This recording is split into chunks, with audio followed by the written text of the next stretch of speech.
السلام علیکم، امید احباب خیریت سے ہوں گے۔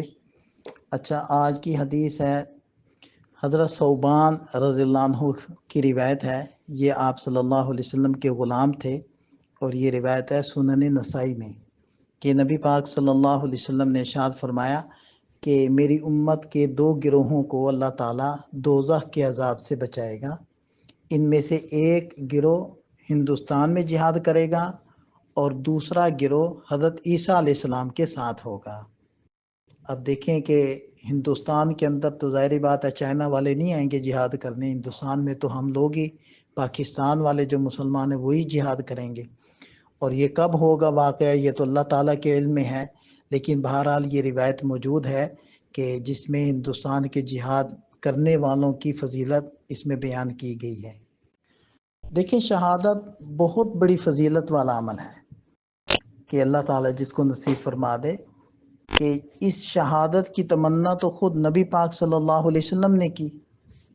یعنی آپ دیکھیں کہ ایک حضرت ابو ہریرہ رضی اللہ عنہ کی روایت ہے، وہ کہتے ہیں کہ میں نے نبی پاک صلی اللہ علیہ وسلم سے یہ سنا کہ قسم ہے اس ذات کی جس کے قبضے میں میری جان ہے، اگر مسلمانوں کے دلوں میں اس سے رنج نہ ہوتا کہ میں ان کو چھوڑ کر جہاد کے لیے نکل جاؤں، اور مجھے خود اتنی سواریاں میسر نہیں ہے کہ ان سب کو سوار کر کے اپنے ساتھ لے جاؤں، تو میں کسی چھوٹے سے چھوٹے ایسے لشکر کے ساتھ جانے سے نہ رکتا جو اللہ کے راستے میں غزوے کے لیے جا رہا ہوتا۔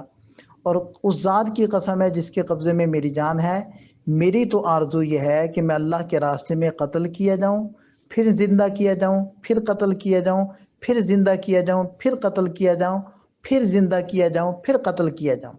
یہ بخاری شریف کی روایت ہے۔ تو یہ دیکھیں کہ سرکار دو عالم صلی اللہ علیہ وسلم شہادت کی تمنا کر رہے ہیں۔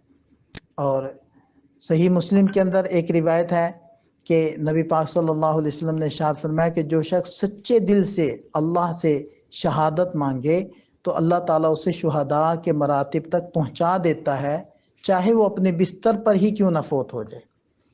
تو ہم یہ سوچیں کہ کیا ہمارے دل کے اندر بھی شہادت کی تمنا ہے؟ کیا ہم غزوہ ہند کے لیے تیار ہیں؟ کیا ہماری زندگیاں خود اللہ تعالیٰ کے احکام کے مطابق ڈھل چکی ہیں؟ کیا ہماری زندگیوں سے گناہ نکل چکے ہیں؟ کیا ہمارا مقصود مطمع نظر اللہ تعالیٰ کے کلمے اور اس کی دین کی بلندی وہ بن چکا ہے؟ کیا ہم بھی دین کی سر بلندی کے لیے کوئی اپنا حصہ ڈال رہے ہیں؟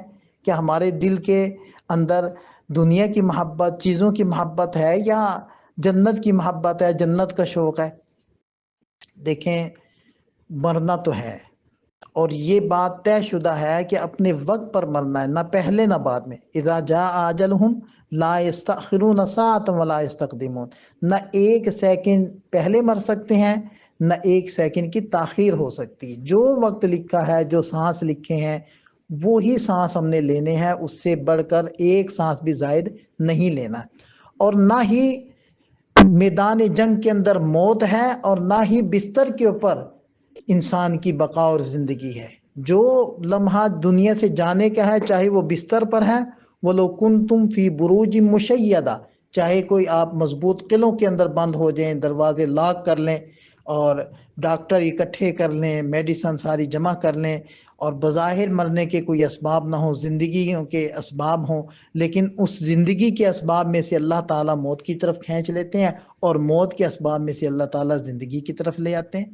تو جو لمحہ ہمارے دنیا سے جانے کا ہے اس لمحے سے ہم آگے پیچھے نہیں ہو سکتے۔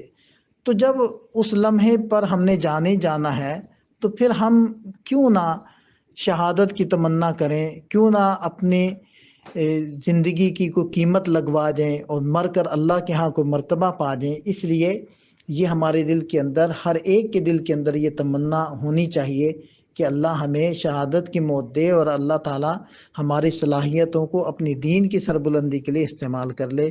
اللہ تعالیٰ ہم سب کو توفیق عطا فرمائے۔